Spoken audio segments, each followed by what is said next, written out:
Welcome to Honeybee, real stories of love, lies, and betrayal, where every truth stings. Let's begin. I never expected the most valuable lesson of my life to come from watching my father lose half of his company in a divorce. But that painful experience turned out to be the advice that later saved me from financial disaster when, after 15 years of marriage, my wife vanished one Sunday afternoon, only had me served with divorce papers the very next day. My name is Jimmy, and this is a story of how my wife and her lover thought they could cash in on what they believed was my wealth, only to find out I had a plan they never saw coming. It all began on what appeared to be an ordinary Sunday. I was working in my home office when my wife, Victoria, told me she was heading out for lunch with friends. We had been married for 15 years, and although things between us hadn't been great lately, I never dreamed she was preparing to walk out of my life for good. Victoria had changed over the past year. After losing her marketing job during the COVID pandemic, she never returned to work, even once the job market improved. Instead, she spent her time on everything but rebuilding her career. She began acting as though our comfortable lifestyle wasn't good enough for her anymore.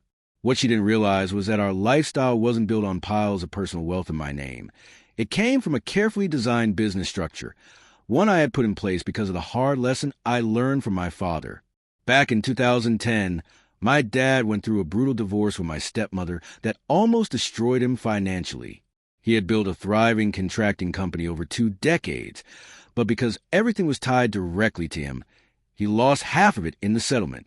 I'll never forget sitting with him in his kitchen afterward, watching the strong man who had built a business from scratch admit that he had to sell his trucks as equipment, nearly everything he had worked for. That's when he gave me advice that changed my life. Son, never put everything in your name. The person you marry today may not be the one you face in divorce court. I took that lesson seriously. So when my business partner Kevin and I started a consulting firm in 2013, we structured it in a way that protected my assets while still allowing me to share in the profits. On paper, Kevin owned 60% of the company while I owned 40%. But the reality was different. I had put up most of the startup money as loans to the company, making me a creditor rather than just a minority shareholder. Everything was completely legal and properly documented. But on paper, my personal finances looked far more modest than our lifestyle suggested. Victoria knew I owned a business, of course, but she never understood how it was structured. She just saw the nice house, the cars, the vacations, and assumed I was making big money. The truth was that the business covered many of those expenses because they also served company purposes. The house doubled as my office. The cars were leased as company vehicles. And even vacations were often tied to networking or conferences, making them tax-deductible. Our personal lifestyle looked far richer than my actual take-home pay. But Victoria didn't grasp that, and she began to see me as cheap, thinking I was withholding money. She complained that our home wasn't in the same exclusive neighborhoods her friends had moved to. She'd make comments about luxury cars and dream vacations, comparing us to others she envied. I tried explaining that business profits had to be reinvested, not splurged.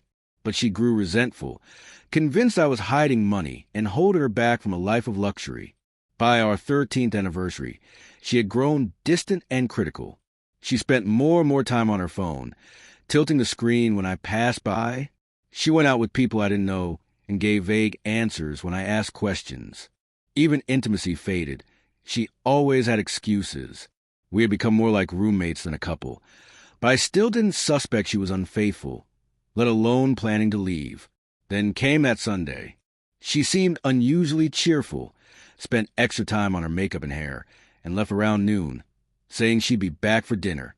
By 7 p.m., I texted to ask when she'd return. No response. By 10, I called. But her phone went straight to voicemail. Strange for someone who never let her phone die. I phoned her friend, expecting she might still be with her.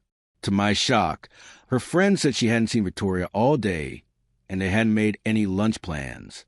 That's when panic set in. Her phone had blocked my calls.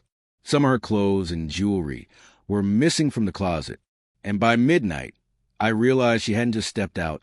She had planned this. The next morning, I went to police to file a missing person report. The officer took the details but explained that adults have the right to leave if they choose. Unless there was evidence of foul play, it wasn't likely to be treated as a disappearance. Still, they checked hospitals and gave me a case number. By 4 p.m., I had my answer. A man in a suit rang the doorbell, asked if I was Jimmy, and handed me an envelope. "You've been served." Inside were divorce papers. Grounds: irreconcilable differences. Requests: spousal support, division of assets, attorney's fees. And a letter from Victoria. "Don't look for me. I need to start over. This marriage is over. My attorney will handle everything." It hit me like a punch. She hadn't just left. She had orchestrated this, filing for divorce while living under the same roof, lying about her plans, and then vanishing.